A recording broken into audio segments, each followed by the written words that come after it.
Hi everyone, welcome back to my channel. Today is going to be my February favourites. Always such a struggle to say that. I really tried hard and I don't think I did it well. But today I'm going to be talking about all my favourite products from the last month. Actually, I think my last favourites video was just a recent favourites and I did it mid-Jan. This is probably a bit over a month's worth. But I've got some beauty, I've got so many TV favourites. God, these videos always make me realise how much TV I watch. I've got some style faves and I don't know, let's start and see what's on my list. Okay, let's start with beauty because I've got quite a few products here in front of me, mainly skincare. I've really been getting back into my skincare recently. As I said in a recent video, I kind of stopped looking after my skin a lot when I was pregnant and when I just had grey, but now I'm like really getting back into things and I feel like I'm much more aware of my new skin type. Like I have a lot more like sensitive skin than I used to have. I was always the person when people said like what's your skin type, I would always just say normal, nothing,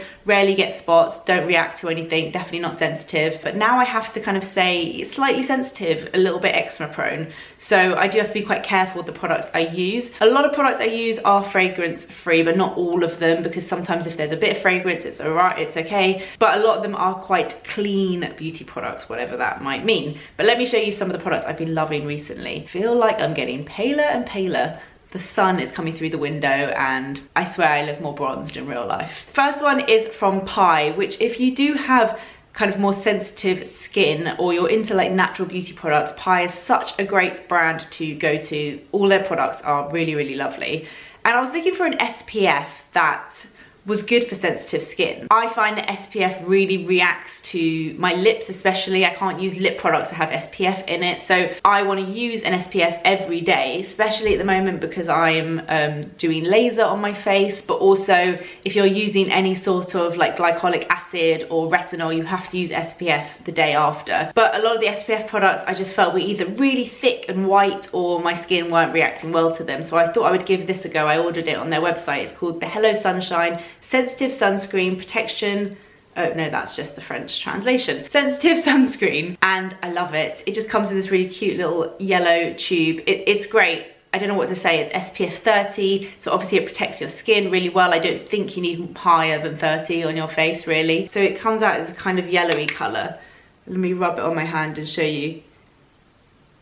So it does rub into the skin nicely. A lot of them are really thick and white and leave like a cast on your face. So it rubs in really nicely, doesn't feel tacky at all, isn't highly scented. Actually, it smells a little bit like you know the nose sprays you use when you have hay fever. So it's quite like floral, but not heavily scented. It doesn't react to my skin at all. And it's just a really, really lovely daily SPF. I would definitely repurchase this when I finish it. Very good recommendation there. The next product, I actually bought this and then I was sent it. So this one specifically was not gifted to me, but they did send it to me because it's a new product launch. It's from Ren Clean Skincare, and it's the Perfect Canvas Clean Jelly Oil Cleanser. This is really good at removing makeup, but I also really like it as a morning cleanser. I always use my Clinique Take the Day Off Balm to remove my makeup. I just really like the texture of a balm cleanser. I will sometimes use this instead, or I'll just use it as a second cleanse or a morning cleanse. But it's a really interesting texture. It comes out like they call it a jelly, but to me a jelly is a bit more like looser, whereas this is I think more of like a gel. So when you first put it onto your skin, it's clear, and I find it quite hard to spread around the face, but you just add a tiny bit of water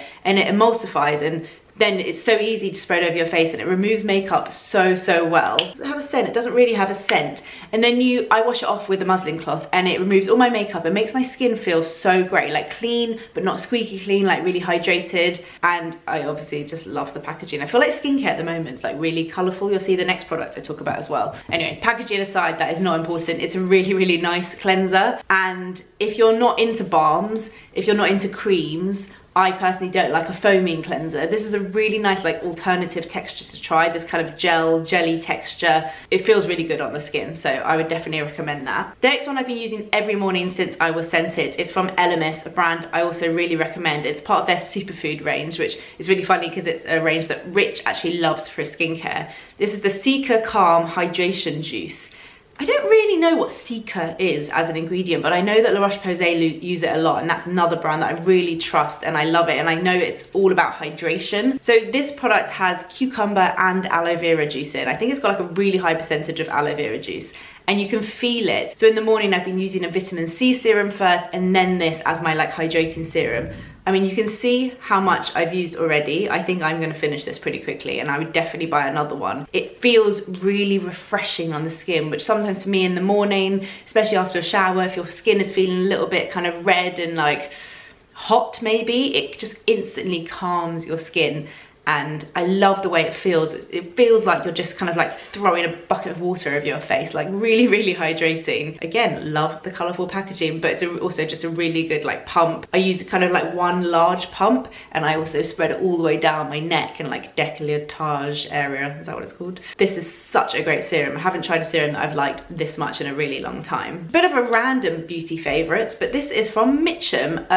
Mitchum is a deodorant brand which I've used for years. I feel like Anna might have even recommended it to me like back in the day. I normally use their kind of wet, like liquid roll-on, but I recently had a meeting with them and they were telling me about their new natural deodorant, which I wasn't that phased about at first, but my first reaction was, oh my god, Rich is gonna love this, because Rich is always on the hunt for a natural deodorant. He's really passionate about natural deodorants. I don't know why. I guess you're putting it into your armpits, into your pores, so it goes right into your body, so you don't really want to be using like aluminiums and, you know, ingredients like that. But I've never really thought that much about it. I just wanted a deodorant that worked. He's really passionate about it and he's been trying all these different natural deodorants, really struggling to find one that actually works. Like, he's a guy, he works out, he's quite sweaty, so it's quite hard to find a natural deodorant that also works. So Mitchum have brought this one out, and they also have a men's version.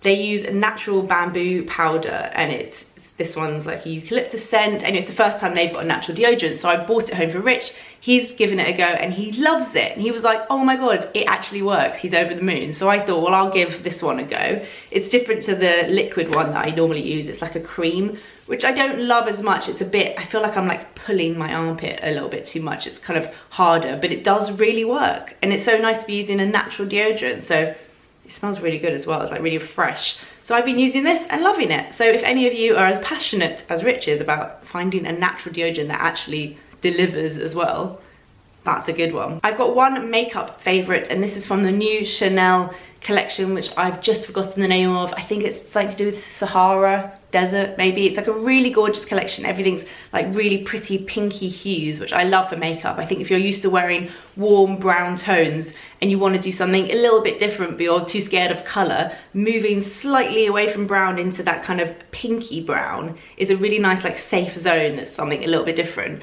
So I'm wearing this today on my eyes, if you can see. It's one of their cream shadows, which are so nice. These cream shadow sticks are really nice, and if Chanel Beauty is a little bit too expensive for you, a really nice way to shop Chanel Beauty is by using your Boots points. I always save my Boots points and then use it on Chanel makeup. So this is the eyeshadow liner Kohl. Oh, is this meant to be a liner? I used it all over my lids. Colour 36, contour mauve, I think that's what it's called. You're not really going to be able to see, but you can probably see on my eyes. As I was saying, it's that kind of browny, pinky, so pretty. I think really nice on brown eyes, probably really nice on green eyes as well, actually. I just normally apply a little bit on my lid and then use a brush to blend it out, and I love this. I know I'm going to be using that a lot. Okay, next up in the beauty category, and the final thing I'm going to talk about for beauty, is a new straightener. So if you guys follow me on Instagram, you might have seen that I did an IGTV. It wasn't a sponsored, paid for IGTV. I just thought it'd be really interesting for you guys, where I'm comparing this to my GHDs.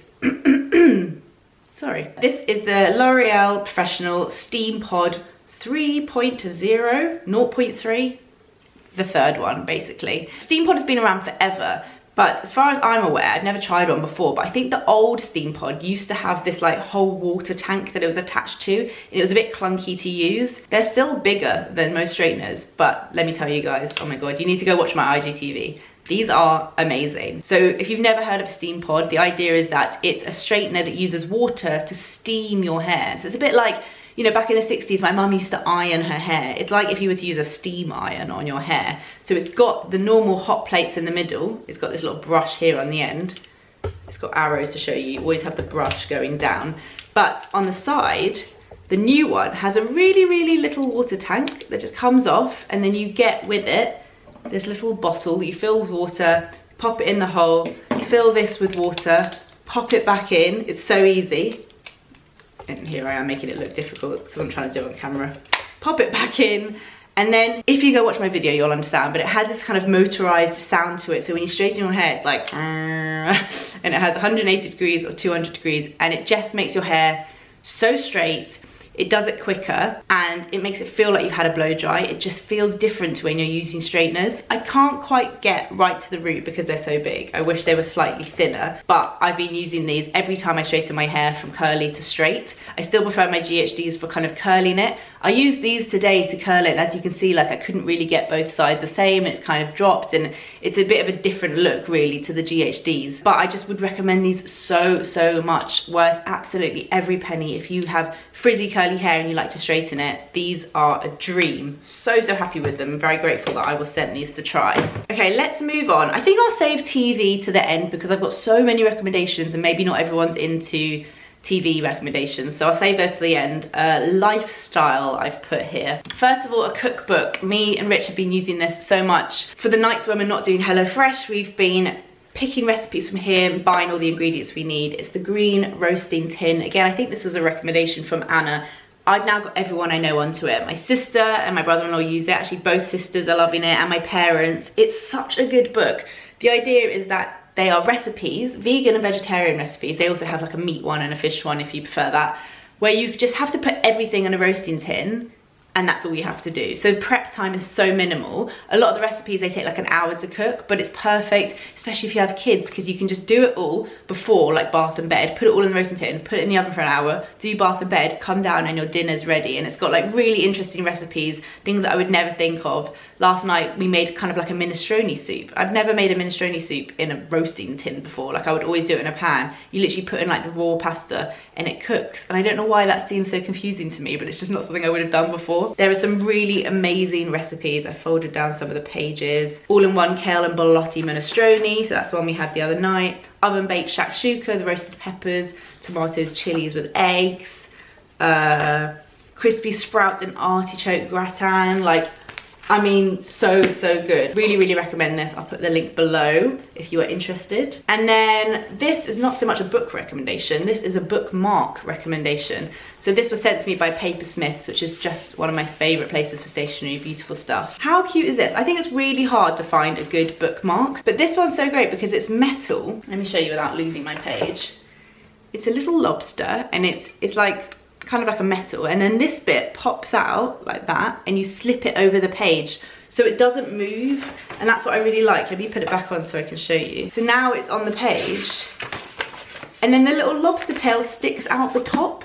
I mean, I just love that. I just thought I'd show you guys because it's quite hard to find a nice bookmark, and I thought that was a really good one. Style-wise, I've been enjoying getting into trousers that aren't jeans. I'm still struggling with finding jeans that I feel are flattering on me, that look nice with my new body shape. We will get there eventually, but it's made me kind of think more creatively about what I can wear that aren't jeans, and I love kind of good quality tracksuit bottoms, especially on like mum days. But if you follow me on Instagram, you would have seen that I also popped into Me and M, which is a really lovely shop. It's definitely a higher price range than I normally spend. But I think when you're struggling to find an item that fits you properly, it's nice to sometimes invest a little bit more in that. And that, for me, that's trousers, because I have kind of different thighs and bum now than I'm used to. I'm struggling to find trousers, and I'm finding it quite frustrating. Every time I try things on, I just think, right, that's it, I'm never trying clothes on ever again. So I found some really nice stuff in there. These army print trousers, or are they called army print anymore? Like cargo print, camo print, I don't know. I think they're a bit of like a Marmite love-hate thing. I know some people say I look like I am part of All Saints band, which is not an insult to me. I friggin' loved All Saints. But I just think they're a bit different and a bit cool, and you know, part of me thinks invest in something you're gonna wear all the time, but then also part of me thinks invest in something which you can't find elsewhere. So I don't know, there's an argument for both sides. I just love the fit of these. They feel great on, I feel really confident in them. And they've just got really nice detail, like you can change how tight the ankle is. I'll link these below. Me and M also sent me some other trousers, which I'm wearing now, and I don't, am I gonna be able to show you guys? Maybe I can like stand on this. Oh, wait, is this a silly idea? I feel like this is a silly idea. Look, they're green. And no, what am I doing? What am I doing? I'll link them down below so you guys can have a look. But they're, again, like somewhere between trousers and tracksuit bottoms, really soft and comfortable. and just something a little bit different. Clearly I'm into like green trousers at the moment. I've got so many home favorites. I was gonna put some in this video, but I kind of don't know where to start. I absolutely love H&M Home at the moment. Like, they've got so much good stuff. Actually, maybe I'll link below if you guys are interested, my top 5 like H&M Home picks at the moment. I just love stalking their website. But maybe also I'll just do like a video soon where I show you guys some of the new like home updates around the house. I think I'll do that. So finally, let me talk through my TV recommendations. I don't know why I always have so many. I mean, me and Rich watch TV every evening. It's our way of just chilling out, and we just seem to like get through seasons really quickly. We probably watch like 2 TV shows a night, maybe 2 or 3. So there is a mix here of like serious stuff and like more fun, relaxed stuff. I don't know how good I am at explaining TV shows, but let me give it a go. First of all, Cheer on Netflix. You probably have seen a lot about this online. A documentary about cheerleaders in America. It sounds like maybe not that interesting, but trust me, even Rich by the end was so into it, and I know so many other men as well who have been really into it. It's just so good. You really get to know the different personalities in this cheerleading squad, and it makes you really respect how freaking hard cheerleading is. It's definitely much more of like a sport, of a gymnastic sport than you think, and it's really amazing and so addictive. We just binged the whole like season and absolutely loved it. Sex Education on Netflix is back. I think it's the 2nd season. Just like a really fun, easy show to watch. I think everyone kind of loves. It follows a young group of kids at school kind of navigating their way through the teenage years, and it's very like artistic in the way it stars. You're not really sure if it's in America or the UK, but it is a UK show, and this season covered a lot of like topics, which I think is really good if young people are watching it, but that's just such a nice and easy watch. White House Farm. I can't remember if this is like BBC or ITV. It's a true story. It's a drama based on a true story. I think it happened in the 60s where an entire family was murdered, so it's kind of like a murder mystery. Very well produced and written, and very gripping as well. I don't really want to say more. I didn't know the story. Like, my mum and my grandma obviously remember when it happened, so they knew what was going to happen, whereas I didn't know, so it was really gripping to watch. Really creepy and amazing actors as well. Spinning Out. I think this is on Netflix. This one's more of like a guilty pleasure. Like, Rich didn't like this one. I watched it on my own. It's a drama, I guess, about ice skating. Just a really easy watch, but like it does actually cover a lot of topics like mental health and depression, but also just something a bit different. It's about like, how often do you watch things about ice skating? I really liked it. The main girl in it was Effie from Skins, if any of you watched Skins back in the day, and I really like her. She's a really good actress. I don't know, Rich thought it was rubbish. I really liked it. It's not like the best one out of this list, but if you're looking for something to watch, I quite enjoyed it. Another one on Netflix, the Taylor Swift documentary. I think it's called like All American Girl or something. Really liked that. Not a massive Taylor Swift fan. I'm not a fan, but I'm just not a big fan. And it's made me like really change my opinion on her and like really respect her. I learned a lot about her. I think she's an amazing woman and businesswoman, and it was a really interesting documentary to see like behind the scenes of what it's like to be a pop star like in today's world, really. So definitely watch that even if you think you're not a Taylor Swift fan. And then finally on Amazon Prime, This Is Us season 4. I think it's the final season. Guys, if you haven't watched This Is Us, like, don't watch anything else on this list. Watch This Is Us from the beginning. It's the best TV show I think I've like watched since Friends. It's so well done. It follows a family in the past, present and future, and how they all intertwine and their story, and it's got Mandy Moore in it. And when I first watched it, I thought it was so weird that they were making her look young and old, and I thought, oh god, this is so lame, and it just works. It works so well. I feel like I'm part of that family. I'm so invested, and I think that is the end of it, which I'm just distraught if I don't have that program in my life. Like, I can't tell you how good it is. Let me know if you guys have watched it. I feel like if you know, you know. That's it. That's all my TV recommendations. I don't really know what I'm going to watch next, actually. I always think that, and then there's loads of stuff on Netflix. But if you guys have any other recommendations, I've watched like Working Mums and all of those things. I always get people to ask, like, telling me to watch those, but I've seen those. So let me know if there's anything else that I need to watch. That's the kind of stuff that I like. So that's everything for my February favourites. I really hope you guys enjoyed watching this. I will leave everything linked down below in the description box as always. And I'll see you guys in my next video. Bye!